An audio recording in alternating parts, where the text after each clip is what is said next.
So we're going to focus in a little bit on boxing stance and movement. So to start with, you want to bring your feet about shoulder width apart. The reason for this is one, you want to be able to throw shots with momentum left and right and not go off balance, like you would if you were too close together. Two, you want to be able to take shots. And three, you want to be able to move laterally very quickly. So if you've got a foot to the right of you, you can push off to the left quickly. If you've got a foot to the left, you can push off to the right. If you don't have that, you've got kind of like lean and then go, which is slow. Also, it allows for a lot of hip turn. Now you're also going to go about shoulder width forward and back as well. So, kind of there. This way you can throw force forward and back, take a shot forward and back, and move quick forward and back as well. The weight's on the balls of your feet to allow that kind of like nice and quick movement. It's a lot quicker than kind of going like heels down. So the weight's on the balls of your feet. And your feet are going to be angled. Your front foot, the big toe of your front foot is going to be roughly targeting your opponent. The big toe on your back foot is going to be kind of like 45 degrees out, somewhere around there, depending on personal preference. The reason I say that is you don't want to be too like straight on, otherwise you haven't got much hip turn, and the more hip turn you can get, the more power you can get, and also the more range.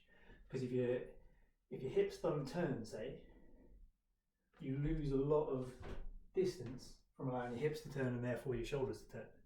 So you need that hip turn for power and range. If your foot's too far forward, like lengthways, you're going to end up losing that rotation.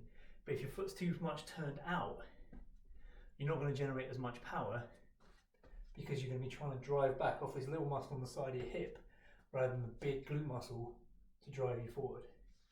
So you want somewhere around 45 degrees, depending on how you like to stand. Then you want your knees a little bit soft. So this back leg is like a zigzag, it's like a spring. So you can push through.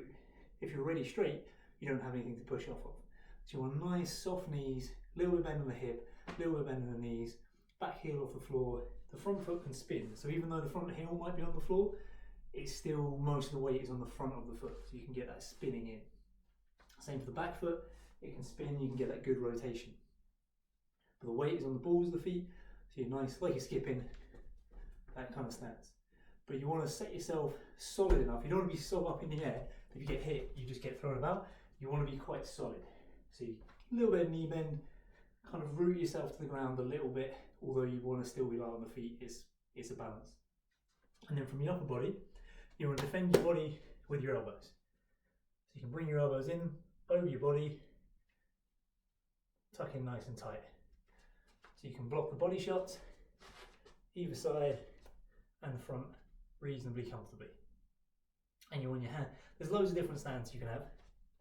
Some people have like a low hand stance, some people are quite tucked in, some people lean a little bit more forward, a little bit more back, some people kind of, very textbook, but ultimately you want to find a stance that suits you, and a good place to start is this kind of relatively straightforward stance of slightly more weight on the back foot than the front, ever so slightly, tucked in elbows, hands nice and high, especially if you're starting out. When you start sparring, it's nice to have your hands up to because you're not as used to having shots coming at you, so it's nice to have your hands in the way as a barrier to start with. Elbows tucked in, chin screwed down a little bit so you can take a shot nice and solid, and you can block with your shoulders if you need to, cover your chin with your shoulder, and your backhand roughly on your cheek, and your front hand, you want to be able to see over it. You don't want it so high that it's blocking your view, but front hand just in front of your face. So you're nice and covered up, and from here, then very easy to block hooks, block crosses, block jabs, block body shots, block whatever. Nice and tight in, nice and solid. You've got good, springy, powerful legs. Cool? And then for movement, if I want to move to the right, I'm going to slide my right foot and come across. If I want to move to the left, I'm going to slide my left foot, push off the right. So you want to be quick. So if I go right, push off that left and slide. If I want to go left, push off the right, move nice and quick. Same for forward and back. It's quite a nice way of moving, because if I want to punch and I want to punch forward, I can push off this back foot and step into that punch and get extra power. Once I'm there, I can step off the front foot, move out of range if they followed me. This back leg is loaded like a spring, and come back on my right. Happy days. So nice. Bend knees, springy legs, elbows tucked in, hands protecting your face, head screwed into a solid position. There we go. And the trick is to basically go wider and then smaller from your legs. So whether you go wider, smaller, wider, smaller.